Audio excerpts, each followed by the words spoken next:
TV조선 취재기자들이 전하는 뉴스의 중심, 보도본부 한라인, 저는 신효섭입니다. 오늘의 핫 키워드부터 알아보겠습니다. 네, 첫 번째 키워드는 국회 세종 완전 이전입니다. 공식 선거운동 시작 하루 전인 오늘 국민의힘 한동훈 비대위원장이 국회를 세종시로 완전히 옮기고 여의도와 주변 등 서울의 개발 제한을 풀어서 개발을 적극 추진하겠다고 공약했습니다. 두 번째 키워드는 이 와중에 엇박자입니다. 국민의힘이 전국 각 지역 선거사무소에 야권을 겨냥한 범죄자 종북 문구에 현수막을 걸라고 지시했다가 수도권 후보자 등의 반대에 부닥쳐 철회했습니다. 한동훈 비대위원장은 뒤늦게 이 소식을 듣고 국민에게 더 좋은 말씀을 드려야 한다며 철회를 지시한 것으로 알려졌습니다. 세 번째 키워드는 의붓 아버지와 이 팥쥐 엄마입니다. 민주당 이재명 대표가 어제 유튜브 방송에서 정부를 향해 의붓 아버지, 매만 때리는 계모, 팥쥐 엄마 같다고 해 재혼 가정 비하 논란을 불렀습니다. 한동훈 위원장은 이 대표가 하루에 하나씩 망언을 반복하고 있다고 비판했습니다. 다음 키워드는 또 강제 구인 경고입니다. 이재명 대표 측이 어제 대장동 재판에 나와서 총선 일정 등을 이유로 재판 불출석 의사를 다시 밝혔지만 재판부는 예정대로 안 나오면 구인장을 발부하겠다고 또 경고했습니다. 이 대표는 자신이 없어도 이 재판에 아무 지장이 없다고 주장한 반면 이 재판부는 총선 전날인 다음 달 9일에도 재판을 열겠다고 했습니다. 다음 키워드는 펀드 대박입니다. 조국 혁신당이 선거 비용 마련을 명목 삼아 연이자 3.65%로 내놓은 파란불꽃 펀드가 모금 시작 54분 만에 200억 원을 기록했습니다. 목표액 50억 원을 훌쩍 넘긴 건데 초과 금액은 가입자들에게 돌려주고 추후 추가 펀드 모집을 검토하기로 했습니다. 마지막 키워드 오히려 줄이자입니다. 어제 의사협회 새 회장에 선출된 이면택 당선인이 오히려 의대 정원을 지금보다 최대 1,000명까지 줄이자고 주장했습니다.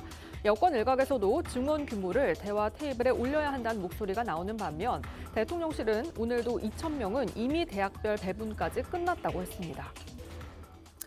오늘로 40총선이 꼭 2주 앞으로 다가왔습니다. 내일부터는 공식 선거운동도 시작이 됩니다. 이제는 정치 공방전과 함께 주요 정책 어젠다를 주도하기 위한 여야 대표의 경쟁도 불이 붙었는데요. 한동훈 국민의힘 비대위원장은 오늘 오전에 국회를 세종시로 완전 이전하겠다 이런 공약을 내놨고요. 이재명 민주당 대표는 기본사회 5대 정책 공약으로 맞불을 놨습니다. 먼저 한 위원장의 소식부터 짚어보겠습니다. 네, 한동훈 위원장은요 오늘 아침 일찍 여의도 당사에서 현안 관련 기자회견을 열고요 이 총선 공약을 발표를 했습니다. 국회의 완전한 세종시 이전으로 여의도 정치를 종식을 하고 국회의사당을 서울의 새로운 랜드마크로 이 시민들에게 돌려드리고 또 서울의 개발 제한을 풀겠다는 것이 주요 골자입니다. 먼저 한 위원장 목소리부터 들어보시겠습니다. 저희가 약속드리는 국회의 완전한 세종 이전은 전부 다 세종으로 이전하자는 겁니다. 완전한 국회의 세종 이전은 행정 비효율의 해소, 국가 균형 발전의 촉진, 지역 경제 활성화라는 세 마리 토끼를 잡고 세종시를 미국의 워싱턴 DC처럼 진정한 정치 행정의 수도로 완성되게 할 것이라고 확신합니다. 여의도뿐이 아니라 여의도와 인접한 마포, 영등포, 동작, 양천, 용산 등에서도 함께 적극적으로 개발할 것입니다. 결국 국회의 세종시 완전 이전이 서울의 개발의 신호탄이 될 수 있을 것이라고 저희는 기대합니다. 국회 일부의 세종시 이전은 관련 법규가 마련돼서 이미 추진 중입니다. 한 위원장은 여기에서 한 발 더 나아가서 완전 이전을 약속한 건데요. 공식 선거운동 하루 전날인 오늘 서울 그리고 충청 표심을 동시에 공략하기 위한 주요 승부수를 던졌다 이렇게 볼 수 있겠습니다. 네, 앵커께서 말씀하신 대로 지난해 10월이죠. 국회에서는 이 세종의사당 규칙안이 통과가 됐습니다. 이에 따라서 국회 전체 17개의 상임위 가운데 12개와 예산정책처, 입법조사처 등은 이미 세종시로 이전하는 방안이 추진 중입니다. 한 위원장은 이 계획대로라면 이 세종시의 국회 상임위를 마치고 이 본회의 표결을 위해서 서울로 이동해야 할 뿐만 아니라 이 상임위들 간의 상호 유기적인 협력도 어려워진다고 지적을 했습니다. 국회 본회의장과 국회의장실 등 서울에 남기기로 했던 부분까지 모두 세종으로 옮기는 것이 행정 비효율을 해소하고 또 국토의 균형 발전과 지역 경제 활성화라는 세 마리 토끼를 잡을 수 있다고 강조했습니다. 조국혁신당 대표는요, 한동훈 위원장의 세종시 국회 완전 이전에 대해서 찬성한다면서 한 위원장을 예방하고 싶다 이런 뜻을 밝히기도 했습니다. 다만 이제 국회 세종시 완전 이전 공약 자체가 아주 새로운 어젠다는 아닙니다. 기자들은 오늘 한동훈 위원장에게 이 총선 때마다 관련 공약이 나왔다. 하지만 실천되지 않았다. 이렇게 지적을 했습니다. 한 위원장 어떻게 답변했습니까? 네, 한 위원장 이런 공약 실현성에 대한 지적에 약속하는 사람을 믿을 수 있느냐의 문제라면서 저희는 반드시 할 거다라고 거듭 강조를 했습니다. 그동안 여의도 정치 문법에 막혀 한 번도 실천된 적이 없었던 것들이다. 세종시 국회 이전은 여의도 정치의 끝이다라고 의미를 부여하기도 했습니다. 오늘 나온 한동훈 위원장의 목소리도 들어보겠습니다. 정치 개혁의 상징적인 완성으로서 여의도 정치의 끝, 여의도 국회의 완전한 이전을 약속합니다. 결국 약속하는 사람들을 믿을 수 있느냐의 문제입니다. 저희가 지금까지 얘기해서 약속을 지키지 않은 것이 있었던 거예요. 단순하게 지리적 위치만 달라지는 것이 아니라 정치를 새롭게 출발할 수 있는 계기가 될 수 있다고 저희는 생각합니다. 한동훈 위원장은요, 공약을 발표하고 지원 유세에 또 나섰습니다. 오전에 인천을 찾아서 현장 선대위 회의를 열었고요. 이어서 전통시장 등을 찾아서 지지를 호소했습니다. 네, 한동훈 위원장은 이 공식 선거운동 개시를 하루 앞둔 오늘요, 인천과 수원 등 수도권 격전지 공략에 나섰습니다. 인천에서 주재한 이 현장 선대위 회의에서 오늘 밤 12시부터 공식 선거운동이 시작된다. 이제 진짜 시작이다라면서 이 거듭 결의를 다졌고요. 한 위원장은 그동안 인천에서는 그 이재명 대표와 맞붙고 있는 원희룡 후보 지역구를 중심으로 이제 인천 지원 유세에 나섰다면 오늘은 다른 지역구로도 지원 행보를 확대를 했습니다. 이어 오늘 오후에 한 위원장은요, 수원을 찾아서 이른바 이 반도체 벨트 선거구를 공략할 예정인데요. 한 위원장의 유세 모습 영상으로 보시겠습니다.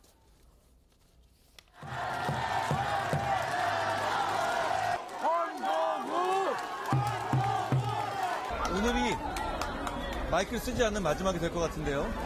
저희가 지금까지 열심히 달려왔고, 그리고 누구보다도 여기 있는 두 분의 인천 후보들이 정말 열심히 달려왔습니다.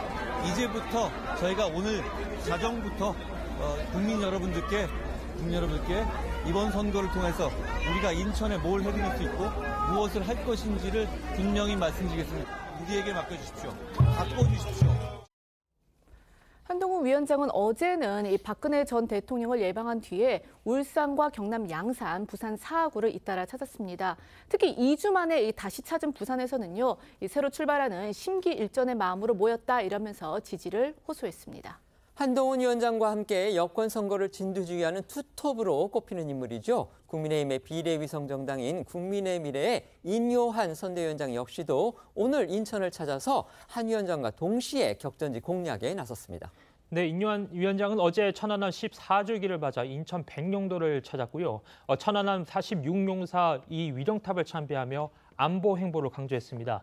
이어 인 위원장 오늘 아침 백령도를 떠나서 인천 계양구를 찾았는데요.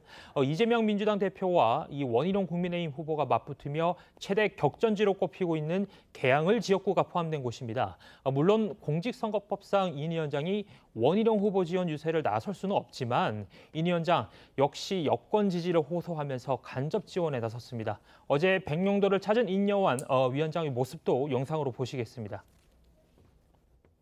개인 자격으로 8년 전에 여기를 들렀는데 너무 감동스럽고 우리가 이분들의 이 46명의 희생을 우리 후손한테 가르치고 또 그 후손한테도 가르치고 영원히 이분들을 마음속에 갖고 있어야 된다는 생각을 가졌습니다. 우리 아들이 24살인데 그냥 하루아침에 그 자식이 없어지면은 어떤 마음일까라는 걸 한번 헤아려 봤습니다. 인효한 위원장이 여권 선거를 지휘하는 투톱 역할을 하고 있다고는 하지만요. 이 전에 드린 대로 국민의힘과 국민의미래가 이제 엄연히 법적으로는 다른 정당이기 때문에 선거법상 서로를 지원하지 못하는 그런 한계도 있는 상황입니다. 여권 일각에서는 그래서 이른바 이제 유승민 역할론 이게 제기되고 있습니다. 네, 한동훈 위원장 원톱으로는 이 물리적, 시간적 한계도 크고 또 당내 스피커도 부족하다는 우려가 여권 안에서 계속해서 제기가 되어 왔는데요. 일각에서는 그 대안으로 여당 내 야당 목소리를 내온 유승민 전 의원이 역할을 해줘야 한다면서 유 전 의원이 윤석열 대통령의 쓴소리를 하면서 반윤 인사로 평가받는 만큼 정권 심판론을 희석하고 또 중도층의 소구력을 얻을 수 있다는 주장을 내놓고 있습니다.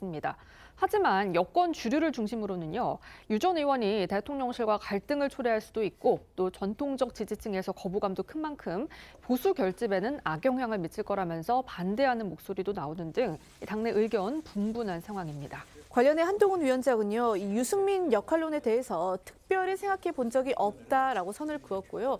인효한 위원장은 누구든 환영하지만 이 또한 한 위원장이 결정할 일이다라고 했습니다. 이 두 사람의 목소리도 이어서 들어보시겠습니다. 유승민 의원이 역할론에 대해서 나오고 있는데요. 어떻게 생각하세요? 제가 특별히 생각해 본 적이 없는데요. 누구든 우리를 도와주면은 돕겠다 그러면 그 환영한다. 역시 우리 비상대책위원장님이 결정해야 될 일이고 거기에 전적으로 저는 지지합니다. 거기에 결단과 결정을요. 그러니까 일사불란하게 움직여야죠. 한동훈 국민의힘 유승민 전 의원 내일 자신의 측근으로 꼽히는 유경준 후보의 지원 유세에 나설 계획이라고 합니다. 유 전 의원은요, 이번 총선과 관련해서 유세 활동에 처음 나서는 겁니다. 네, 말씀하신 것처럼 유승민 전 의원은요, 내일 이 경기 화성정에 출마하는 유경준 국민의힘 후보 지원 유세에 나선다라고 밝혔습니다. 유 후보는요, 이 학자 시절부터 친분을 맺어온 이 대표적인 친유승민계 인사고요. 원래는 이제 강남구가 지역구였는데 이번에 이제 화성으로 출마를 하게 됐죠. 유 후보는 이 당 지도부와는 무관하게 개별적으로 유 전 의원에게 지원을 요청한 것으로 알려졌습니다. 국민의힘 한동훈 비대위원장이 공식 선거운동 개시 하루 전인 오늘 세종시로 국회를 완전히 이전하는 공약을 꺼내면서 나름의 정책 승부수를 띄운 것으로 보입니다. 조국혁신당 조국 대표 등 이제 야권에서도 찬성 목소리가 나오고 있는데 이게 과연 2주 남은 총선 판세에 영향을 미치는 그런 변수가 될지 관심을 모으고 있습니다. 어떻게 보십니까? 앞으로 이것을 어떻게 풀어나갈 것인지 밝히게 되면은 상당한 효과가 있겠죠. 첫 번째 상징적인 효과로는 여의도 정치 시대를 끝내겠다. 본인이 탈여의도, 여의도 사투리 안 쓰겠다고 했지 않습니까? 그래서 지역을 옮김으로 해서 새로운 분위기로 여의도 정치를 탈피하겠다는 의미가 있고 또 하나는 충청으로 옮겨가면은 지금 캐스팅 보트를 주고는 충청 표심에도 영향을 줄 것이고 또 그 후적지 이제 떠난 자리를 개발하게 되면은 소위 말하는 한강 벨트라는 데 다 영향을 미치게 돼요. 상당히 큰 영향을 미칠 수 있다고 승부수를 던진 건데 문제는 조금 전에 나왔던 실현성이죠. 실현성에 대해서 어떻게 설득을 하느냐. 한동훈 비대위원장은 약속하는 사람을 믿을 수 있느냐의 문제라고 한 것은 저건 한동훈 비대위원장이 이야기를 했죠. 야당은 소수라도 이 정책 수단을 가지고 있기 때문에 여당은요? 여당은 소수라도 정책 수단을 가지고 있기 때문에 우리가 하는 건 실천이 된다는 이야기와 같은 이야기예요. 그런데 다만 이것이 그냥 이렇게 어떤 가지고 있는 그 정책 수단만으로 해결될 문제냐? 이게 위헌 소지가 있기 때문에 2017년 대선 앞두고 이게 국회에서 통과를 했어요. 뭐냐면 분원을 만든다고요. 세종시에 분원을 만든다고 한 것은 전체로 옮기면은 위헌 시비가 있기 때문에 분원을 만든다고 했거든요. 그때 신행정 수도 특별법이 위헌 판정을 받으면서 수도에는 국회와 청와대가 있어야 된다고 못을 박았어요. 그런데 만약에 국회가 서울에 없으면 서울이 수도가 아니게 되는 거죠. 그런 논란 때문에 그때 이것을 완전히 통째로 못 옮기고 분원을 만든다고 했는데 이 문제를 이제 법조인인 한동훈 비대위원장이 어떻게 풀지, 국민에게 어떻게 설득할지 거기에 따라서 총선에 미치는 여파가 다르겠죠. 예, 송국권 패널께서 아주 중요한 문제를 지적해 주신 것 같습니다. 저희가 기억합니다. 행정수도 특별법이라는 거를 이제 노무현 정부 시절이죠. 그 당시에 국회에서 통과를 시켰고 정권에서도 아주 강력하게 추진을 했는데 당시 야당에 의해서 아마 헌재 야당이 제기를 했나요? 제가 정확하게 기억은 나지 않습니다만 어쨌든 헌재에 그게 제소가 됐는데 헌법재판소가 위헌 판결을 내렸습니다. 그 이유가 지금 말씀해 주신 대로 서울은 관습헌법에 의해서 대한민국의 수도다. 그 수도의 요건 중에는 대통령실과 국회가 있어야 된다. 이것도 들어간다. 이렇게 판결을 했다는 그 말씀을 지금 해주신 겁니다.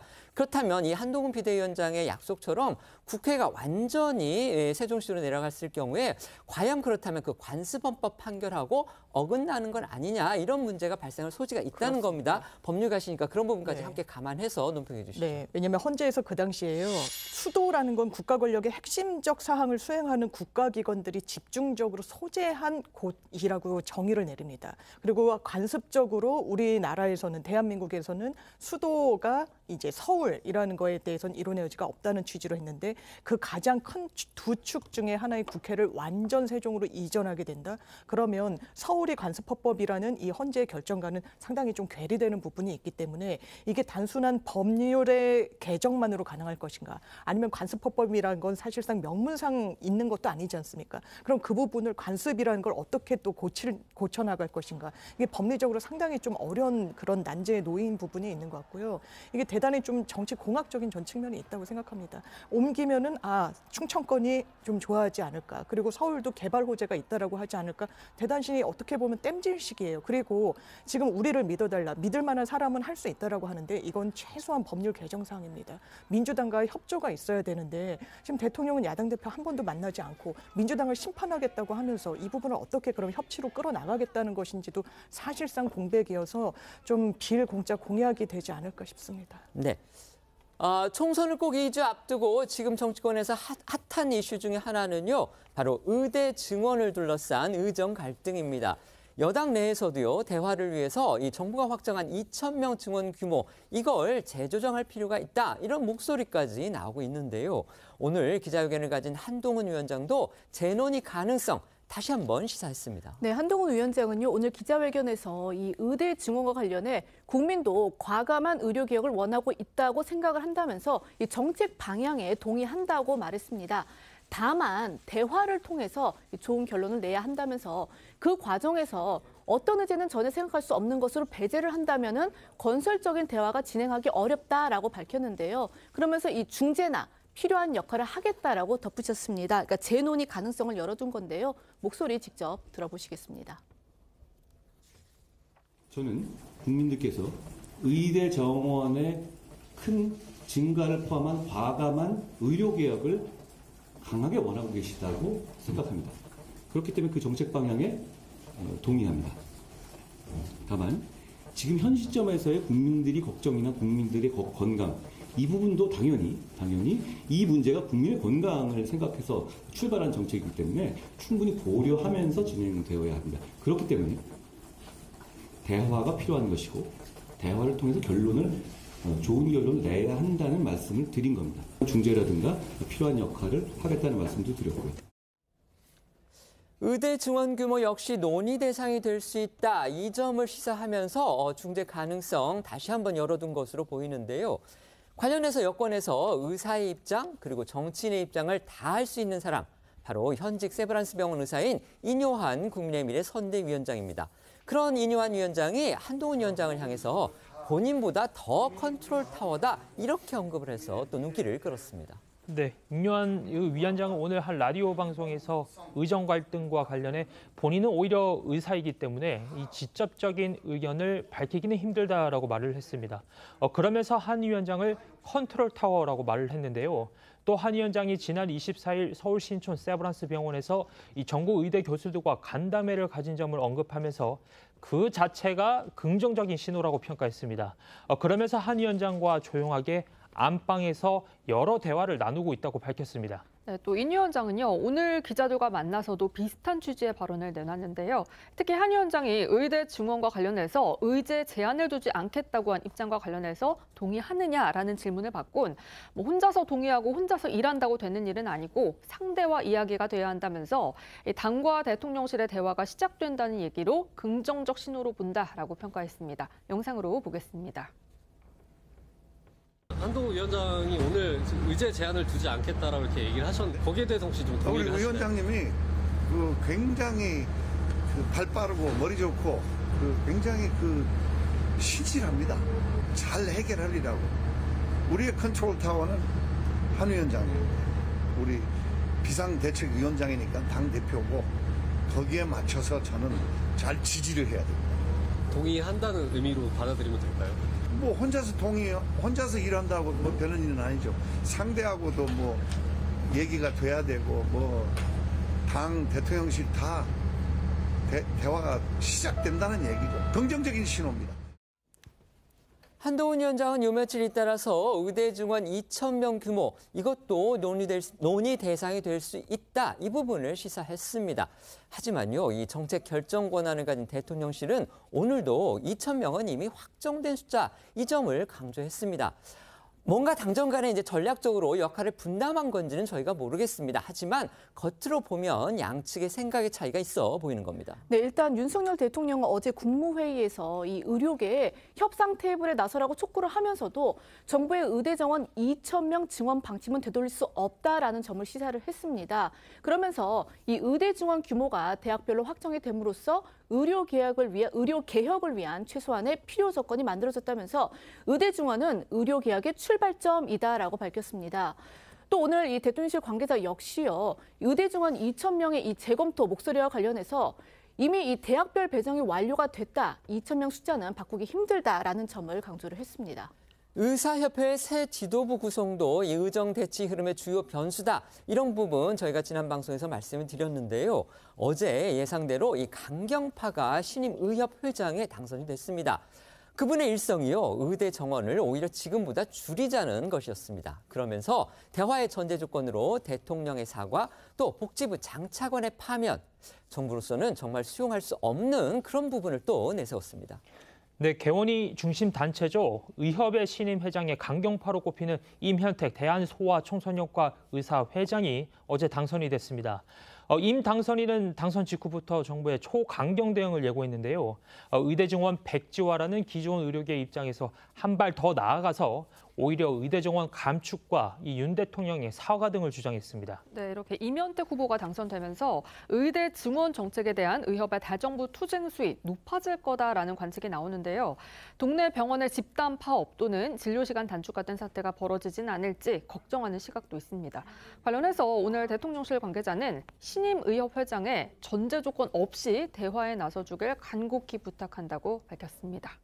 국민의힘 한동훈 비대위원장이 증원 규모, 그러니까 의대 증원 규모의 재논의 가능성 오늘도 시사했고요. 이전에도 그랬죠. 그런데 오늘 대통령실 관계자는 방금 전에 말씀드린 대로 2,000명을 이미 대학별로 배정했다 이러면서 오히려 조건 없이 대화하자 이렇게 의료계에 얘기를 했습니다. 이게 지금 당정 간에 미묘한 차이가 있어 보이는 겁니다. 그런데 이 차이가 과연 미묘한 부분에 그치는 일종의 양측의 전략적인 역할 분담인지 아니면은 뭔가 또 다른 갈등과 대립의 시작이 단초가 될지 이 부분 지켜보는 눈들이 많습니다. 어떻게 평가하십니까? 일단 민주당 이재명 대표가 역할 분담론을 이미 이야기했죠. 윤석열 대통령이 2,000명을 밀어붙이는 이유는 나중에 총선 앞두고 한동훈 비대위원장이 중재에 나서면서 그것을 조정을 해서 공을 다 가져갈 것이다. 그러니까 약간 냉소적인 그런 냉소적으로 얘기였죠? 그런 이야기를 네네. 했습니다. 네. 그런데 이것이 지금 국민의 생명이 걸려 있는 문제를 그렇게 할 수는 없는 것이고 지금 뭐 급한 환자가 나와서 오늘도 뭐 그런 뉴스들이 쏟아지고 있는데 그건 절대 있을 수 없는 일이고 다만 지금 2,000명이 지금 용산에 오늘 나온 이야기도 2,000명을 각 대학에 배정을 했기 때문에 어쩔 수 없다는 이야기잖아요. 그걸 줄일 수 있어요. 각 대학이 준 비율대로 해서 비율대로 몇 명 줄일 수 있습니다.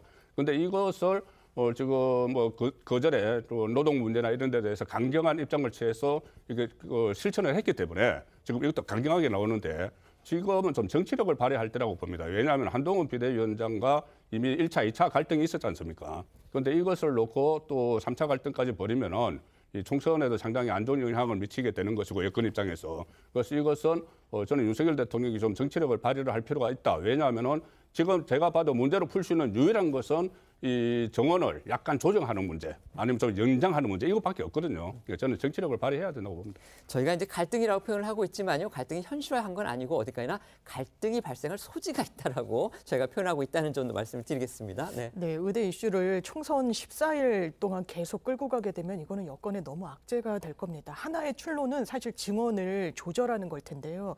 지난주 주말에 긴급 간담회를 한동훈 비대위원장이 의사협회와 가졌을 때 그때 정원 이야기가 나왔으면은 뭔가 그나마 출로가 마련될 수 있었을 텐데 그냥 협의체를 만들겠다는 것입니다. 협의체는 없지 않았거든요. 계속 대화는 해왔으니까요. 그렇다면 마지막 남은 출로도 대통령실이 사실상 이 여당의 공간을 굉장히 좀 줄여놨다는 생각이 듭니다. 이게 정원을 줄이지 않는 거에는 의사협회는 꼼짝하지 않을 것이거든요. 그리고 2,000명이라는 게 과연 과학적인 수치인지도 이제는 국민들도 약간의 의문을 갖기 시작한 것 같습니다. 그럼 의사 내부에서도 1,004명, 뭐 OECD 다른 국가의 어떤 수치 이런 이야기가 나오는데 한 발짝도 못 움직이겠다. 이미 배정됐기 때문에 어쩔 수 없다라는 건 아까 말씀 주신 대로 정치력을 발휘하는 정부의 태도는 아닌 것 같습니다. 네. 그 조정을 불가능하다 사실 이렇게까지 지금 명시적으로 얘기하지는 않았습니다. 아마 이제 협상을 하기 위해서는 뭔가 시작점이 있어야 되기 때문에 아마 그 시작점 차원에서 전략적으로 대통령실이 그런 의견을 밝힐 가능성도 있기 때문에 저희가 그 부분을 단정짓지는 않겠습니다. 민주당 이재명 대표의 움직임도 살펴보겠습니다. 오늘 이 대표는 충북 충주를 시작으로 해서 유세 행보 이어가고 있는데요. 말씀드렸듯이 이 대여 초강경 발언을 계속 내놓으면서 일부 발언이 또 도마 위에 오르고 있습니다. 또 총선 하루 전날을 포함해서 선거일까지 앞으로 3차례나 더 대장동 재판이 남아있기 때문에 상황 녹록치가 않아 보이는데요. 먼저 오늘 오전 이 대표의 행보부터 전해주시죠. 네, 오늘 오전 이재명 대표는요, 이 충북 충주를 찾았습니다. 이 대표가 이번 총선 일정에서 충주를 방문하는 건 처음인데요. 이 충북은 전통적인 스윙보터 지역이죠. 그만큼 여야의 사파 싸움이 치열한 곳입니다. 특히 충주는요, 이 현역인 국민의힘 이종배 후보가 이 내리 사선에 도전하는 지역구로 민주당에겐 험지로 분류가 됩니다.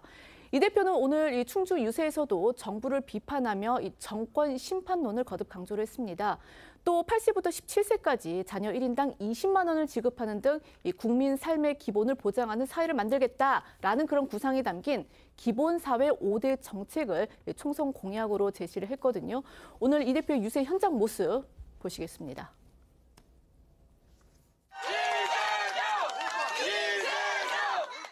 우리 모두 행복하게 살기를 바랍니다. 안전하게 살기를 바랍니다. 평화롭게 살기를 바랍니다. 그런데 이 모든 것이 허물어져 가고 있습니다, 여러분. 우리가 뽑은 그들에 의해서 우리의 삶이, 우리의 미래가 훼손되고 있습니다. 이걸 바로 잡을 힘은 바로 여러분 손에 달려 있습니다. 여러분이 바꿔주셔야 정치가 바뀌고, 정치가 바뀌어야 여러분의 삶이 바뀝니다. 어제 이재명 대표는 재판 출석 이후에 이제 예정에 없던 유세에 나서기도 했습니다. 서울 내 접전지로 꼽히는 이른바 한강 벨트를 찾았습니다. 네, 어제 저희도 전해드렸지만 어제 이재명 대표는 지난주 무단으로 불출석해 재판부의 강제 소환 경고를 받았던 대장동 재판에 출석을 했습니다. 재판이 예상보다 일찍 끝나자 예정에 없던 동작과 강동구를 찾아 지원 유세를 이어나갔는데요. 법정에서 나온 이 대표는 모교이죠. 중앙대 인근의 중앙대병원을 시작으로 노량진 먹자골목 그리고 강동으로 건너가서는 이 암사시장과 길동시장 등을 찾으며 바쁘게 움직였고요. 이동하는 차 안에서도 유튜브 생방송을 통해서 정권 심판론을 강조했습니다. 목소리 잠시 듣고 오시죠. 아리스토텔레스가 이렇게 말했습니다. 정치에 무관심한 자는 결국 가장 무능하고 저질인 인간에게 지배당한다. 이 민주주의 체제도 2년도 안 된 시간에 한 사람에 의해서 이렇게 순식간에 파괴될 수 있다는 게 참으로 놀랍습니다. 우리가 막아야 되겠죠. 이재명 대표 어제 재판에서는요, 또 한 번 재판부의 경고를 받았다고 합니다. 판사가 이번에는 강도를 전보다 좀 더 높였다고 하는데요. 그러니까 이전에는 이렇게 얘기를 했죠. 불출석 시 강제 소환을 검토하겠다 이렇게 얘기를 했었는데 어제는 아예 구인장을 발부할 수도 있다 이렇게 명시적으로 경고를 했다고 합니다. 네, 앞서 말씀하신 것처럼 이 대표는 4월 9일 이 총선 전날을 비롯해서 선거 전까지 3차례 더 법원에 출석해야 하는 상황입니다. 재판부가 다음 기일을 모레인 29일, 다음 달 2일, 9일로 지정했기 때문인데요. 이 대표 측은 총선 이후로 기일을 잡아달라면서 이 피고인 본인의 후보자 지위뿐만 아니라 제1야당인 당대표 지위 활동이 있는데 선거 직전까지 기일을 잡는 건 너무나 가혹하고 모양새도 좋지 않다 이렇게 주장한 걸로 전해집니다. 하지만 재판부는 이를 받아들이지 않으면서 피고인 측 생각은 충분히 이해하지만 그렇게 생각하지 않는 분들도 있어서 정치 일정을 고려해서 이 재판 기일을 조정하면 분명히 특혜란 얘기가 나올 거다. 일정을 맞출지 안 맞출지 강요하는 건 아니지만 불출석할 경우 구인장까지 발부하겠다는 입장을 밝혔습니다. 이러한 재판부의 입장에 이 대표는 다시 검찰을 겨냥을 했는데요. 재판 이후 진행한 유튜브 생방송을 통해서 이 선거 기간 동안 잡힌 재판 기일을 이야기하면서 검찰이 노린 거 아니겠느냐라는 취지의 발언을 한 겁니다. 어제 이제 저희도 전해드렸다시피 이 대표는 어제 재판에 출석하기 전에도 이 재판 문제는 법원이 아니라 검찰 문제다. 이 검찰이 정치를 하고 있다. 이런 식의 이제 주장들을 쏟아냈었거든요. 관련해서 어제 재판 이후 이 대표의 발언 그리고 이 검찰을 겨냥한 이 대표 주장에 대한 한동훈 위원장의 목소리까지 들어보시겠습니다. 오늘은 예정보다 재판이 일찍 끝났어요. 유동규 증인이 코로나 걸렸다고 다음에 하겠다고 그래서 오후에는 증인 신문을 못하고 끝났는데 29일날 또 나오랍니다. 선거기간에 2일날도 나오고 9일날도 나오라는데 참 이게 뭐 검찰이 노린 걸 테니까 할 수 없죠. 선거에 대선에서 진 죄값을 치르는 거다 이렇게 생각해야 되겠죠. 그래도 이번 총선은 꼭 이겨야 되지 않겠습니까? 이재명 대표께서 재판에 나가셔서 검찰 때문에 재판에 나가는 거다라는 식으로 말을 하셨던데요. 이재명 대표가 재판에 나가야 하는 건요. 범죄 혐의의 증거가 있어서 기소됐기 때문입니다. 검찰 때문이 아니죠. 그리고 강제 구인을 시사했던 것은 재판부잖아요. 늘 다른 곳을 지적해서 프레임을 전환 바꾸시려는 것 같은데요. 너무 명확한 얘기를 가지고 왜곡하시는 것 같습니다. 재판 리스크에 대해서 이재명 대표 설화 논란도 불렀습니다. 어제는 정부를 비판하면서 의붓 아버지와 계모 같다 이런 표현을 사용해서 입양 부모 그리고 재혼 가정을 비하했다는 그런 비판을 또 불렀습니다. 네, 해당 문제 발언은 어제 이재명 대표가 재판 이후에 진행한 유튜브 라이브 방송에서 나왔습니다. 이재명 대표는 정부를 비판하면서 이 민주주의가 심각하게 훼손됐다고 했고 이어 정부라는 건 든든한 아버지, 포근한 어머니 같아야 하지만 이 지금의 정부는 의붓 아버지, 매만 때리고 사랑은 없는 계모 같다고 했는데 마치 계부나 계모는 이 아동에게 폭력만 행사하고 사랑은 주지 않는 존재인 것처럼 묘사를 한 겁니다. 이 대표의 발언부터 들어보시죠. 국가나 정부라고 하는 것이 든든한 아버지, 포근한 어머니 같은 것이어야 되거든요. 그런데 지금은 의붓 아버지 같아요. 매만 때리고 사랑은 없고 계모 같아요. 파치 엄마 같아요. 파치 엄마. 얼마나 국민들이 불안합니까? 그런데 이걸 우리가 바꿔야 돼요. 이런 이재명 대표의 발언이 알려지자 여당을 중심으로는요, 이 입양 부모와 재혼 가정에 대한 사회적 편견과 선입견을 확산하는 부적절한 언동이라는 비판이 제기됐습니다. 특히 이민찬 국민의힘 중앙선대위 공보단 대변인은 어제 논평을 내고 이 대표가 지난해에도 윤석열 정부를 의붓아버지에 비유해 여론의 비판을 받았다면서 아직 정신을 못 차린 듯하다 하면서 이 대표가 지난해 9월 한 라디오 방송에서 이 현 정권을 의붓 아버지에 빗대 같은 논란에 휩싸였던 일을 상기시키기도 했는데요. 당시에도 이 대표는 국민들은 든든한 아버지, 포근한 어머니 같은 그런 국가, 정부를 기대한다면서 지금의 정부는 회초리, 이 몽둥이를 들고 화내는 무서운 의붓 아버지 같은 모습이라고 말을 했었습니다. 재혼 가정 비하로 읽힐 수 있는 발언이다. 이런 지금 비판 나오고 있고 또 이게 처음도 아니라는 겁니다. 오늘 국민의힘 한동훈 비대위원장도 강하게 비판했습니다. 네, 한 위원장 오늘 오전 중앙선대위 회의를 열었는데요. 이 대표의 재혼 가정 비하 논란을 두고서 이 대표가 하루에 한 번씩 망언을 반복한다라고 비판했습니다. 그러면서 이 대표를 반면교사 삼아서 국민의 눈높이에 맞는 언행을 주문하기도 했는데요. 여기에 국민의힘 중앙여성위원회에서는 이 대표 사죄를 촉구하는 이 성명을 발표를 했는데 여성회는 아무리 숱한 혐오 발언을 일삼아 왔던 이 대표라지만 이 재혼 가정마저 조롱거리로 삼는 또 선거에 이용하려고 하는 태도에 경악을 금치 못하겠다고 꼬집었습니다. 한 위원장 목소리 듣고 오겠습니다.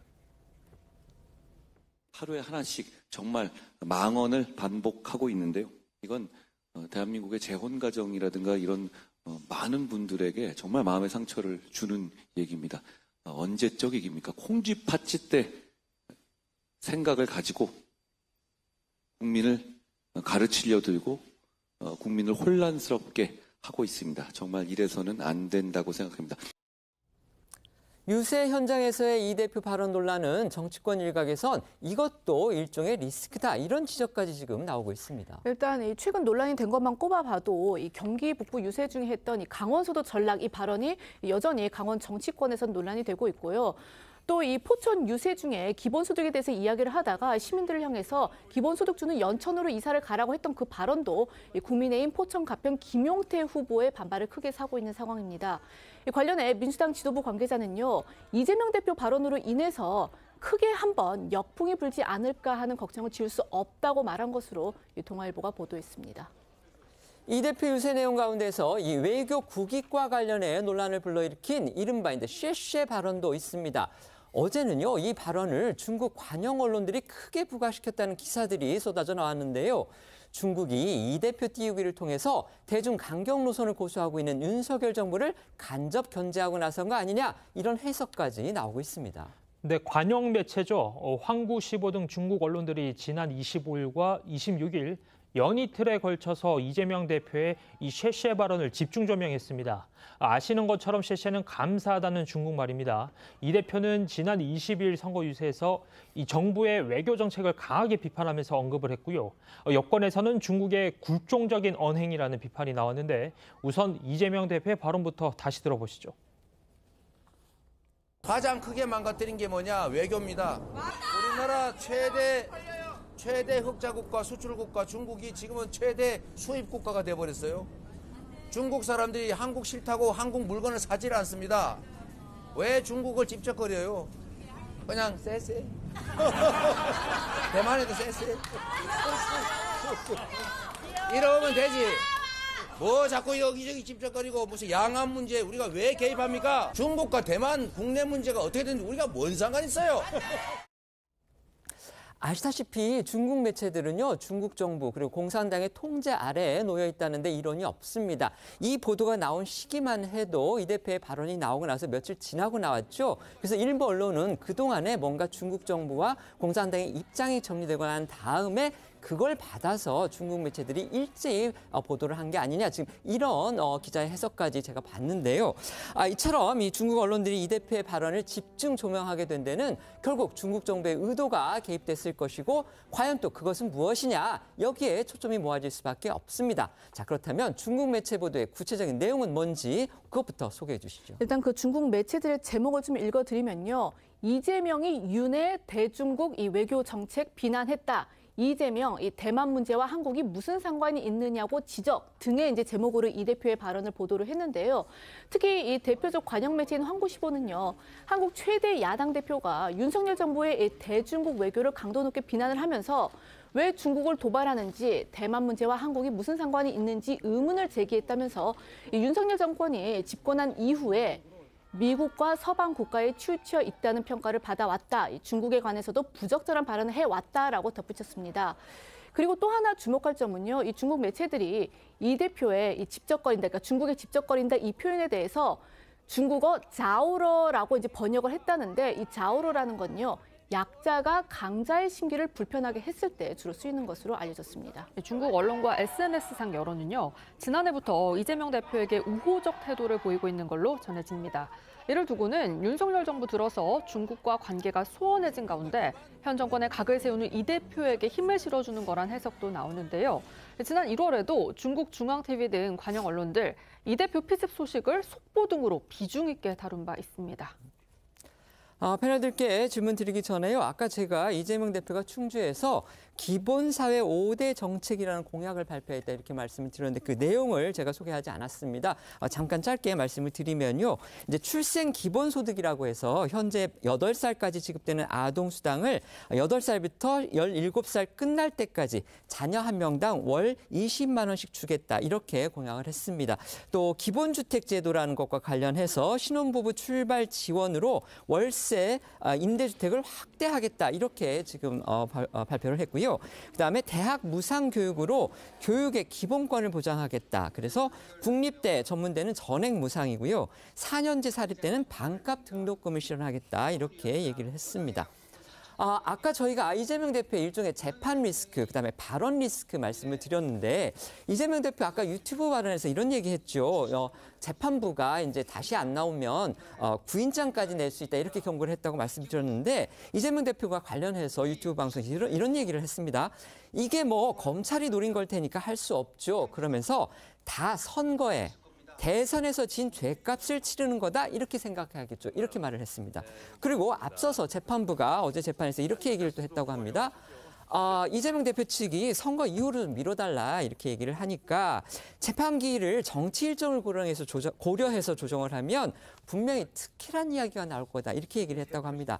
재판부는 어쨌든 법적으로 판단을 해서 하면 되는 건데 이게 굳이 이제 여론이나 일각의 시각을 의식해서 결정을 내렸다 이런 오해를 살 수도 있는 그런 발언 같아서 이재명 대표의 발언 그다음에 재판부의 이 발언 어떻게 보시는지 한번 패널들의 의견 여쭤보겠습니다. 먼저 말씀해 주세요. 이제 선거에 진 죄값을 치르고 있다라는 건 만약에 이재명 대표가 대선에서 승리했으면 검찰이 이런 대대적인 수사를 했을 것인가라는 의문이 있다라는 부분을 언급한 것 같고요. 또 이 기소가 됐기 때문에 재판, 이 총선을 앞두고 계속 나가야 되는 상황이 발생해서 이 부분에 대한 언급을 한 것으로 보입니다. 지금 재판부가 특혜를 언급한 건 전 적절해 보이지 않습니다. 왜냐하면요, 재판부도 외부의 눈치를 본다라는 것이거든요. 이 재판이 왜 변론 분리, 그래서 불출석을 해달라고 이재명 대표의 변호인들이 요청을 했냐면 이 유동규라는 굉장히 주요 증인에 대한 반대 신문이 이재명 피고인 측에선 맞췄기 때문입니다. 그리고 공범인 정진상 피고인의 이 반대 신문이 남아있기 때문에 재판부의 재량으로는 어떤 상황에 따라서는요, 그 상황을 봐주게 됩니다. 변론 분리가 엄청 뭐 흔히 일어난다고 보기는 어렵지만 또 재량에 따라서는 다 일어나기도 하거든요. 그래서 그 부분을 요청했던 건데 사실 또 피고인이 처한 상황을 그렇게 언론 주목도가 높지 않은 상황에선 재판부도 참작해 주는 것도 현실입니다. 그런데 오히려 이재명 대표고 언론이 주목하고 재판 연기, 기일 해태에 대한 여러 이야기가 나오니까 해당 재판부도 이 부분을 상당히 신경 쓰는구나. 외부의 시선을 사실상 눈치 보는구나라고 사실상 자인한 셈이어서 적절하지 않았던 것 같습니다. 근데 이재명 대표의 이 발언은요. 또 이제 제가 너무 이제 뭐 곡해하는 건지는 모르겠지만 만약에 본인이 대통령이 됐다면 검찰에 대해서 뭔가 자기가 영향력을 행사해서 그 수사 같은 거 막을 수도 있었을 텐데 지금 이렇게 됐다. 이렇게 들릴 수도 있거든요. 그런 오해의 소지는 없다고 보십니까? 오히려 대통령이 되면 실권을 졌기 때문에 검찰이 움직이지 않았을 거다. 네네. 저는 패배해서 검찰이 과도하게 수사한 측면은 있다라는 생각이 듭니다. 왜냐하면 그래서 영장실질할 때도 재판부가 검사님들한테 아니 이렇게 지자체장을 이 하급기관, 왜냐하면 성남도시개발공사에 대해서 배임 행위로 기소한 전례가 있나요? 물었다는 겁니다. 자를 못 냈다는 거예요. 왜? 너무나 재량 행위가 넓으니까요. 네네.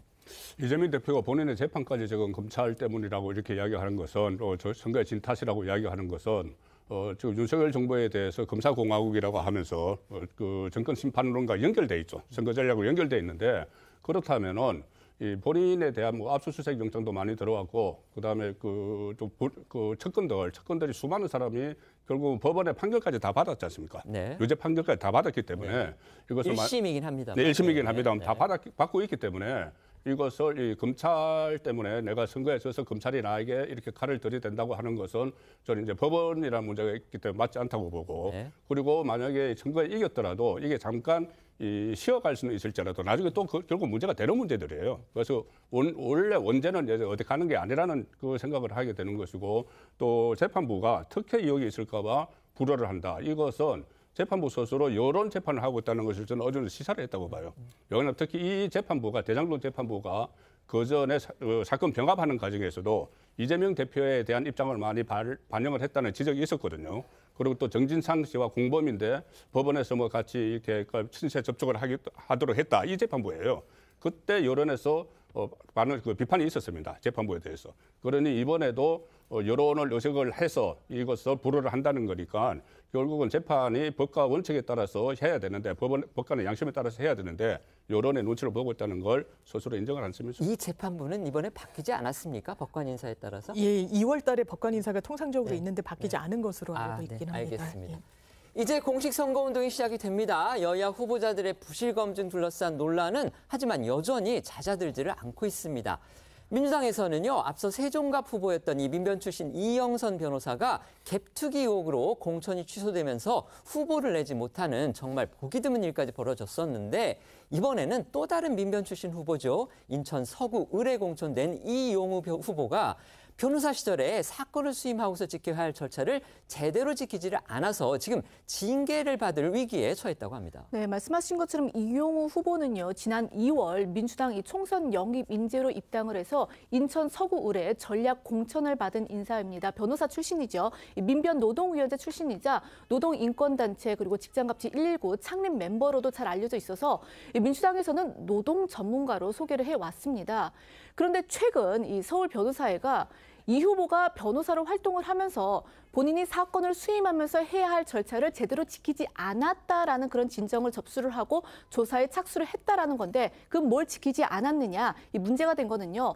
바로 변호사가 사건을 수임할 때 이 소속 지방 변호사회를 경유하는 그러니까 여기서는 서울 변호사회죠. 그걸 경유하는 과정에서 관련 서류에 부착을 하는 일종의 수임을 했다라는 증표인 경유 증표라는 게 있는데 그거를 일부 늑장 신고했다라는 그런 의혹이었습니다. 경유 증표, 좀 일반인에게는 생소한 용어인데요. 저희가 이제 일반 생활하면서 이 수입인지 이런 거 자주 붙여보죠. 일종의 이제 변호사들이 붙이는 수입인지다 이렇게 생각하시면 될 것 같습니다. 그렇다면 이게 늑장 신고되는 게 왜 문제인지 이게 또 궁금해집니다. 네, 변호사법에 따라서 변호사는 사건을 수임해서 위임장을 법원 등 공공기관에 제출을 할 때 소속 지방 변호사회를 경유하도록 돼 있는데요.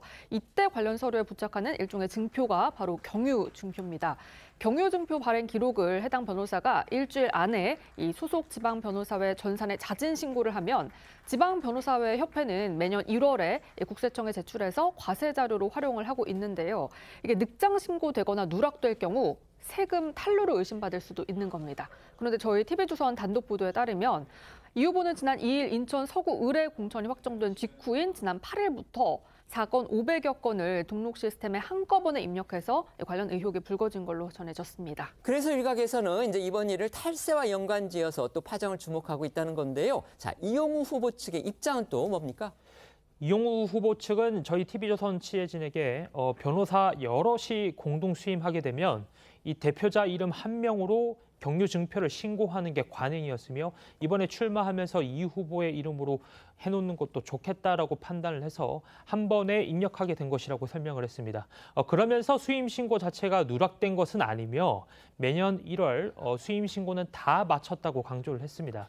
하지만 서울 변호사협회 측에서는 경유 증표를 발급받고서 이 등록하지 않은 것도 이 변호사법 위반으로 처벌받을 수 있다라는 입장인데 이러한 이유로 이용우 후보에 대해서도 이 서울변협 조사위가 이 대한변협 측의 징계 요청을 가결한 상태라고 전했고요.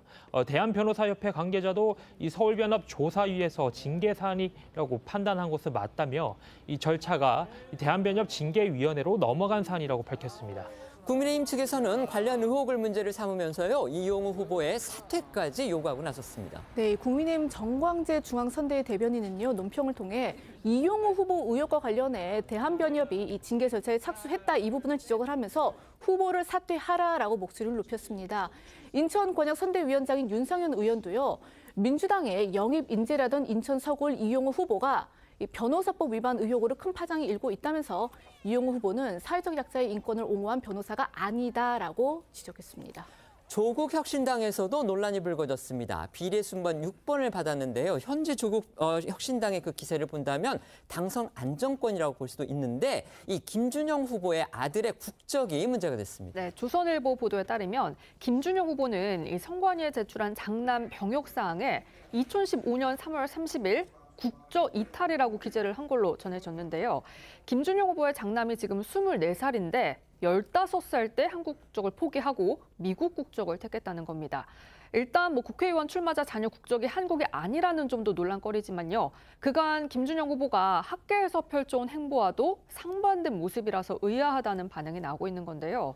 김준영 후보는 문재인 정부 시절인 외교부 산하 국립외교원장으로 재직하면서 자신의 저서를 통해서 한미동맹을 신화나 가스라이팅에 비유를 하거나 한국이 동맹에 중독됐다라는 말로 한미동맹에 대해 부정적 취지의 표현을 사용해서 논란이 됐습니다.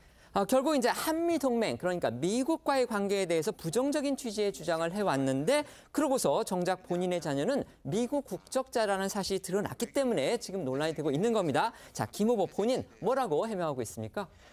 조선일보에 따르면 김준영 후보는 배우자가 한국계 미국인이라 자녀가 이중국적 상태였고 국적을 선택할 당시는 본인이 공인이 아니었던 때라 이 아들의 의사를 존중했다고 해명을 했습니다. 또한 이번에 비례후보로 나서면서 병역 의무를 이행하기 위해 아들의 국적 회복 신청에 들어갔다고 강조한 것으로 전해졌습니다. 조국 혁신당 관계자도 뉴스원과 통화에서 만약 변혁을 기피하기 위해 미국 국적을 취득했다면 아주 지탄받아야 마땅하지만 국내 국제학교 진학을 위한 것이었다라고 설명한 것으로 전해집니다. 여야가 상대 후보의 추가 의혹 찾기에 몰두하면서 공방이 또 벌어지기도 하는데요. 경기 수원정에서는 야당 측 후보가 국민의힘 이수정 후보의 재산 문제를 제기했습니다. 네, 어제 수원정의 민주당 김준혁 후보가요, 국민의힘 이수정 후보 같이 이제 한 라디오 방송을 통해서 이제 토론하는 과정에서 나온 공방인데요. 김 후보가 이 후보의 재산이 85억 원에 달하는 점을 지적을 하면서 특히 이 서울 강남에서만 38억 원 상당의 아파트 2채 보유한 점을 이야기를 하며 왜 강남에 출마하지 않고 굳이 경기 수원으로 출마를 했냐 이렇게 이제 공격을 한 겁니다. 그러니까 이 수원에 연고가 없다는 점을 강조하면서 이 부동산 이슈까지 부각하려던 그런 의도로 보이는데 여기에 대해서 이수정 후보는요. 부부가 열심히 노력하면 모은 재산이고 세금 다 내고 집을 산 게 왜 비난의 대상이 되느냐라고 반박을 했습니다. 양측의 공방 들어보시겠습니다.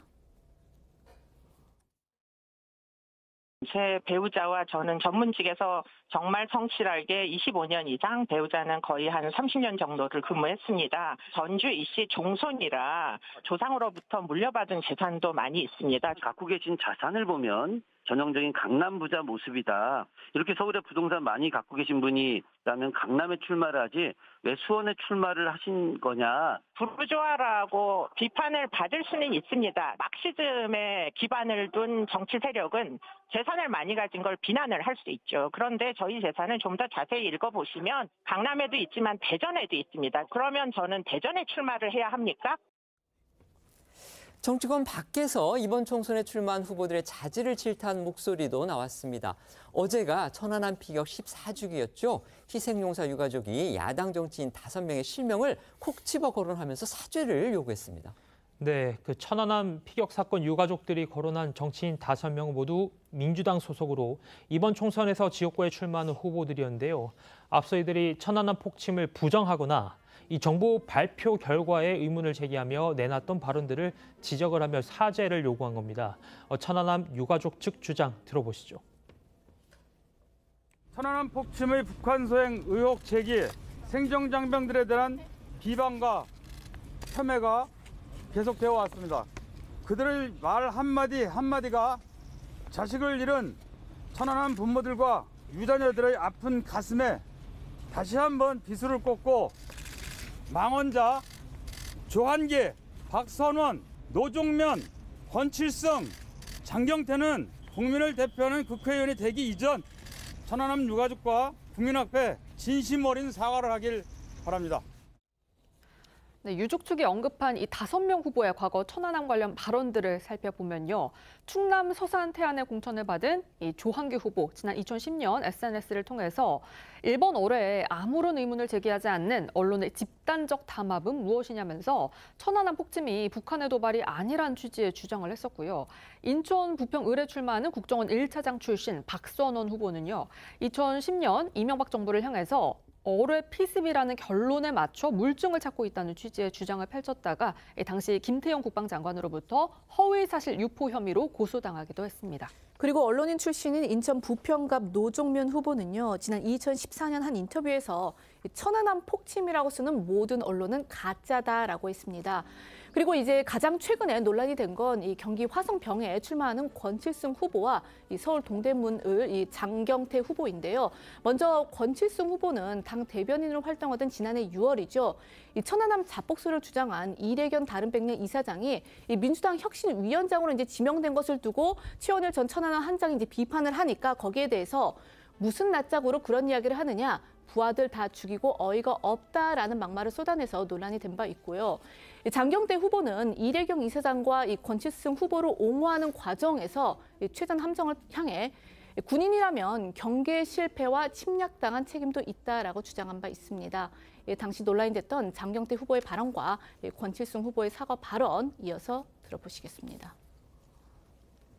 이분이 그렇다 해서 어떤 잘못된 의견을 제시한 건 아니지 않습니까? 천안함 발언이나 이런 것들이 그렇게 큰 문제는 없다고 보시는 겁니까, 의원님? 개인의 의견이라고 저는 생각합니다. 공당의 대변인으로서 부적절한 표현을 사용한 것에 대해 천안함 장병과 유족들을 비롯하여 마음의 상처를 받았을 모든 분들에게 깊은 유감의 말씀을 드립니다. 유가족 요구에 후보 본인들은 어떤 반응 보이고 있습니까? 네, KBS 보도에 따르면 박선원 후보는요, 2012년부터 일관되게 이 북에 의한 어뢰 공격이라고 밝혀왔다면서 숭고한 희생에 대해 경의를 표해왔다라고 말한 걸로 전해졌고요. 조한기 후보 측도 천안함 피격 사건이 북한 소액이 아니라고 한 적 없고 언론의 객관적 취재를 촉구했던 거다라고 해명을 했다고 합니다. 또 권칠승 후보 측 역시 해당 발언 이틀 뒤에 사과를 했고 최전함 장관도 직접 만나 사과했다고 강조를 한 걸로 전해졌습니다. 내일부터 선거운동이 시작됩니다. 그런데 지금 후보들의 신상, 그다음에 재산 문제를 둘러싼 의혹이 계속 제기되고 있고요. 방금 전에도 또 속보가 들어왔는데 이 내용은 저희가 이제 확인하고 나중에 또 전해드리겠습니다. 어쨌든 이게 결국 후보 검증의 어떤 부실, 이걸로 연결될 수밖에 없을 것으로 그렇게 보이는데요. 어떻습니까? 네, 그렇습니다. 이게 민주당의 후보 검증 기준에 들어가 있었는지가 불확실한 거죠. 민주당은 국민의힘에 비해서 2번 검증 과정을 거쳤습니다. 예비 후보 적격 판정을 했고 그다음에 공천 과정을 거쳐서 2번이나 했는데 이런 과거의 발언들을 그 적격 판정이나 공천 과정에서 거쳤으면 이런 것들이 나왔겠죠. 나와서 이것도 논란이 됐을 텐데 크게 보면 2가지예요. 하나는 폭침설 자체를 북한에 의한 폭침설 자체를 부인하는 쪽이 있고 하나는 그것은 인정을 하면서도 우리 쪽에 마치 책임이 있었던 것처럼 경계 허술 이걸 이야기하는 게 있거든요. 그런데 그 둘 다 지금 상당히 부적절한 건데 그 기점을 2010년 말로 봐야 돼요. 2010년 말에 그때 국제 5개국이 조사를 해서 공식 발표를 한 게 있습니다. 그렇습니다. 네. 그러면 그 이후에도 계속 우리 쪽 내부의 일이라고 이야기하는 쪽에서는 당연히 책임을 져야 되는 거예요. 그래서 그때 이 시점 이후에도 그런 말을 만약에 퍼뜨렸다고 하면 민주당 안에서 내부 검증 과정에서 걸러내셔야 되는데 그런 것이 없었던 거죠. 후보 검증 문제는 민주당 하나의 문제는 아니죠. 전체 지금 후보를 낸 모든 정당, 네. 여당을 포함해서 다 같은 문제일 겁니다. 그렇습니다. 지금 이제 수원정에 이수정 후보가 여러 다수의 부동산을 갖고 있는데 그거 자체가 죄악시 해서는 안 된다고 생각합니다. 다만 민주당 같은 경우에 1가구 2주택이면 이게 사실 투기와 투자는 한 끗 차이기 때문에 어떤 경위로 어떻게 취득하게 됐는지를 설명하게 하는 그런 제도가 있습니다. 이렇게 당당하게 말씀하실 건 좀 아니라는 생각이 다소 들고요. 천안함과 관련해서 민주당의 입장은 분명합니다. 북한의 소행이라는 거고 나라를 위해 희생하신 분들이 서운함이 풀릴 때까지 민주당이 또 노력해야 되는 것도 숙제인 것 같습니다. 네. 이른바 제3지대에서는 조국 혁신당이 계속 뉴스를 만들어내고 있습니다. 어제는요, 총선 비용을 마련하기 위해서 이 펀드를 출시를 했는데 이게 1시간도 안 돼서 목표액보다 4배 더 많은 액수로는 200억 원을 달성했다고 합니다. 네, 조국 혁신당은 어제 이 총선 비용 마련을 위해 모집을 한 이른바 파란 불꽃 펀드가 출시한 지 정확하게 54분 만에 200억 원을 달성을 했다라고 밝혔습니다. 이는 당초 목표치인 50억 원보다 4배나 더 많은 금액인데요. 이 반윤 비명 성향의 이 강성 야권 지지자들이 대거 몰린 것으로 분석이 되고 있습니다. 조국 혁신당 관계자는 이 목표액, 당초 목표액 50억 원의 그 초과분에 대해서는 야권에 따라서 가입자들에게 반환될 예정이다라면서 추후 추가 펀드 모집을 검토하고 있다라고 밝혔습니다. 이 파란 불꽃 펀드는 총선 비용 마련을 위해 펀드를 모집한 뒤에 이 총선 이후 받는 국고 보조금으로 이 가입자들에게 원금과 연 3.65%의 이자를 돌려주는 방식입니다. 비례정당인 조국 혁신당은 비례투표에서 3% 이상의 득표율을 기록하면 약 52억 원을 국고 보조로 받을 수 있습니다. 비례대표 투표에서는요, 조국 혁신당이 9번에 배정이 됐는데요. 관련해서 이 지지자들이 만든 홍보물이 또 눈길을 끌고 있습니다. 네, 총선을 앞두고 주요 정당과 지지자들을 중심으로 각종 패러디 홍보물이 나오고 있는데요. 이 중에서 조국 대표 지지자들 명품 브랜드를 이용해서 조 대표 홍보물을 만들었습니다. 화면 함께 보시면요. 이 디올 말고 굿직이라고 적혀 있는데요. 이는 김건희 여사 명품백 논란을 겨냥하면서 조국 혁신당의 정당 기호인 9번을 강조한 걸로 보입니다. 해당 홍보물은 조국 대표 지지자가 만든 걸로 추정되는 가운데 이 조국 대표 역시 직접 SNS에 해당 홍보물을 공유하면서 누가 만드셨을지라며 글을 올리기도 했는데요. 하지만 이렇게 명품 브랜드 이름이 그대로 정치 홍보물에 인용된 건 논란의 소지가 있다는 지적이 나옵니다. 정치권에서는 개혁신당 허은하 후보가 SNS를 통해서 조 대표는 구찌가 아니라 구치소가 어울린다고 비판했습니다.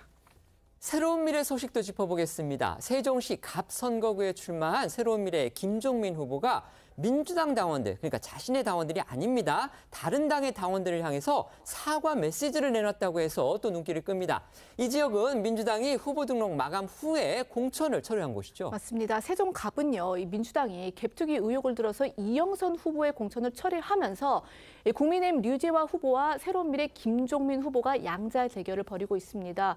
이 민주당 지지표가 대표적 비명계로 이 민주당 탈당파인 김종민 후보에게 가느냐, 이 부분이 이제 선거 결과를 좌우하게 될 것이다라는 이제 관측이 많았는데, 그런데 이제 김종민 후보가요, 어제 한 유튜브에 출연해서 나름 정치인으로 뜻이 있고 생각이 있어 한 행동이지만 당원들이나 지지자들에게 상처가 됐다면 죄송하다라면서 민주당 당원과 지지자들에게 사과의 메시지를 전한 겁니다. 목소리 들어보시겠습니다. 제가 나름대로 저도 정치인으로서 뭐 뜻이 있고 생각이 있어서 여러 가지 행동도 했지만 당원들이나 지지자분들한테 상처가 됐다는 건 죄송하다. 그런데 제가 민주당이 싫어서 또 민주당의 가치나 정신에서 벗어나기 위해서 한 게 아니라 더 잘해보고자 하는 마음에서 한 거니까. 그리고 윤석열 정권을 어떻게든지 심판을 해서 이 나라를 바로잡아야겠다. 이 방향도 같다. 뿌리가 같고 방향도 같으니 중간에 방법상의 작은 차이를 넘어서서 대의를 위해서 제가 함께 노력을 하겠다, 앞장서겠다, 그렇게 말씀을 드리고 있고요. 김종민 후보 입장에서는 이제 기존 민주당 지지표를 최대한 끌어와야 하기 때문에 이른바 미워도 다시 한 번씩의 호소를 한 걸로 보입니다. 네, 이 김종민 후보는요, 이 표를 달라 말하기 미연한 상황이라면서도 이 뿌리도 같고 방향도 같다며 윤석열 정권 심판이란 대의를 위해서 노력할 것이다라고 했습니다. 더 눈길을 끄는 부분은요, 민주당 지도부까지 사실상 김 후보에게 힘을 실어줬다는 겁니다. 그래도 국민의힘보다는 이제 정치적 뿌리가 같은 김종민 후보가 더 낫겠다, 이렇게 본 거겠죠. 네, 그렇겠죠. 이재명 대표는 한 유튜브 방송에서 윤석열 정권을 심판해야 한다는 점은 명확한데 과연 그럴 수 있는 여지가 있는지를 당원과 국민들께서 심판하게 될 것이라며 결국 김종민 위원장에게 달렸다라고 했습니다. 홍익표 원내대표 역시 김종민 후보를 민다고 말할 수는 없지만 국민의힘이 아닌 다른 후보를 선택하는 것이 그래도 가장 나은 선택이 아니냐라고 말을 했는데 각각 목소리 듣고 오시겠습니다. 윤석열 정권을 심판해야 된다라는 점은 명확한데 과연 그럴 수 있는 여지가 있는지를 결국 우리 당원들과 국민들께서 판단하게 될 거고 저는 결국 김종민 후보에게 달려있다고 생각합니다. 어쨌든 김종민 후보를 저희가 민다 이렇게 말씀드릴 수는 없지만 어쨌든 그 국민의힘이 아닌 다른 후보를 선택하는 것이 우리가 그래도 가장 나은 선택 아니냐 이렇게는 얘기할 수 있겠죠. 국민의힘 류재화 후보는 김종민 후보 때리기에 나서며 견제에 나섰는데요. 류 후보는 SNS에 김종민 후보의 오락가락 행보에서 전형적인 기성정치인의 모습을 본다면서 이제는 어떻게 하면 민주당을 더 낫게 만들까에 대한 의견 차이가 있었을 뿐이라며 다시 민주당을 향해 구애를 펼치고 있다고 했습니다. 송영길 소나무당 대표의 옥중 정치활동 얘기도 해보겠습니다. 지난번에는 부인이 나왔는데 어제는 아들이 어머니와 함께 기자회견을 열고서 아버지의 보석 허가를 요구했습니다. 네, 송영길 대표 아들과 부인은요, 어제 광주에서 기자회견 열고 송 대표 석방을 호소했습니다. 송 대표 아들은 아버지가 선거 유세도 하지 못하고 선거 기간 구치소에 있어야 한다면 평생 잊지 못할 가혹한 형벌이 될 거라면서 보석이 되더라도 재판 진행에 문제가 발생하지 않도록 하겠다고 약속했습니다. 어제 모습 보고 오겠습니다. 아빠 없이 아내, 딸, 아들 송이 선거운동을 할 모습을 생각하니 상상만 해도 아빠 눈물이 쏟아진다. 이스라엘 하마스 전쟁에서 인질로 잡혀있는 아빠를 구한다는 생각으로 싸울 수밖에 없을 것 같다.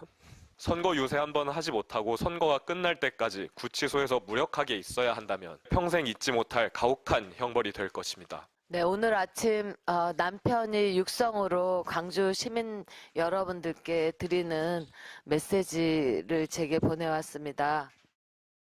윤석열 정권의 정치 보복으로 구속된 송영길입니다. 서울구치소 감옥에서 전화로 인사드립니다. 검찰 독재에 굴복하지 않겠습니다. 조국 혁신당 선거 비용 마련을 위해 준비한 펀드 상품을 냈는데 54분 만에 200억 원이 모였다고 합니다.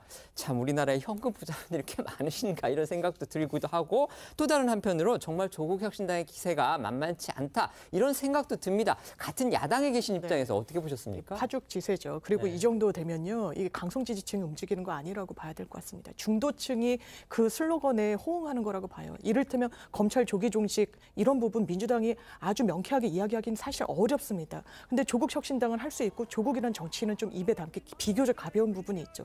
거기에 유권자들이 선명성에 호응하고 있다는 게 민주당으로서는 셈법이 복잡하겠지만 여당으로서는 더 큰 위기감을 느껴야 되는 지점이라는 생각이 듭니다. 이렇게 이제 어쨌든 현금이든 뭐든 돈을 동원할 수 있다. 이러면 이제 능력 면에서 봤을 때 어쨌든 2030의 젊은 친구들보다는 4050의 어떤 중년 세대들이 가능성이 더 높다. 이건 뭐 제 추측이기는 합니다만 그렇게도 보여서 그렇다면 조국 혁신당의 지지층이 그쪽이 역시 강한가 보다. 이런 추측도 좀 가능할 것 같습니다. 어떻게 생각하십니까? 충분히 연관성이 있다고 생각하는 게 지금 민주당 지지층이 주로 40대, 50대죠. 그런데 이 지금 진보 진영에서는 선거 때 펀드 모금이 일종의 간행이 됐어요. 정착이 됐어요. 제일 처음에 문재인 대통령의 후보가 2012년에 나왔을 때 담쟁이 그 펀드를 만들었잖아요. 그렇죠. 네. 그때도 보니까 그 200억 원 모금하는데 56시간 걸렸어요. 그다음에 56시간입니까? 네, 56시간. 그때 56시간인데. 그런데 2017년에 문재인 펀드를 다시 출시를 했는데 100억 원에 40분 걸렸거든요. 2017년에는. 그러니까 2012년에는 처음이니까 이제 익숙하지가 않았죠. 그다음에 이재명 그 후보도 90분에 350억을 모았어요, 대선 때. 그러니까 이것은 무슨 대선과 직접 연결시키기는 좀 비교는 그렇지만 어쨌든 이것은 하나의 그 문화로 정착이 된 거죠. 그리고 문화로 정착이 됐고 그것을 40대, 50대가 견인을 하고 있다. 그렇게 본다면 조금 전에 말씀하신 것처럼 중도층도 상당히 참여를 했을 거다. 저는 좀 회의적입니다, 그 부분은. 알겠습니다. 저희는 1분 뒤에 다시 돌아오겠습니다. 오늘 준비한 소식은 여기까지입니다. 저희는 내일 오후 1시에 더 핫한 소식으로 찾아뵙겠습니다. 시청해 주셔서 고맙습니다.